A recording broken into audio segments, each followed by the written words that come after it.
حدیث نبوی صلی اللہ علیہ وآلہ وسلم۔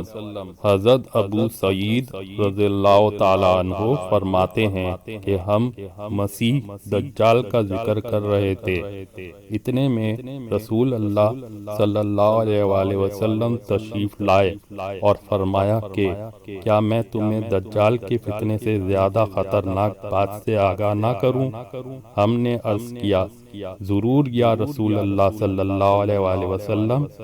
آپ صلی اللہ علیہ وآلہ وسلم نے فرمایا شرک خفی دجال سے بھی زیادہ خطرناک ہے، اور وہ یہ ہے کہ ایک آدمی نماز کے لیے کھڑا ہو اور نماز کو اس لیے لمبا کرے کہ کوئی آدمی اسے دیکھ رہا ہے۔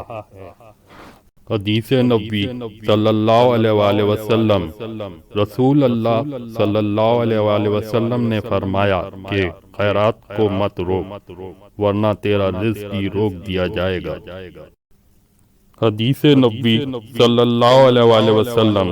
رسول اللہ صلی اللہ علیہ وآلہ وسلم نے فرمایا رش کے قابل تو دو ہی آدمی ہیں، ایک وہ جسے اللہ نے قرآن دیا اور وہ اس کی تلاوت رات دن کرتا رہتا ہے، دوسرا وہ جسے اللہ نے مال دیا ہو اور وہ اسے رات و دن خرچ کرتا رہا۔ پیارے دوستوں، ایسی احادیث سننے کے لیے چینل کو لائک اور سبسکرائب ضرور کریں اور بیل آئیکن کو بھی ضرور دبائیں تاکہ آپ آئندہ مزید احادیث کی ویڈیو دیکھ سکیں، اور دوستوں سے بھی ضرور شیئر کریں۔ جزاک اللہ۔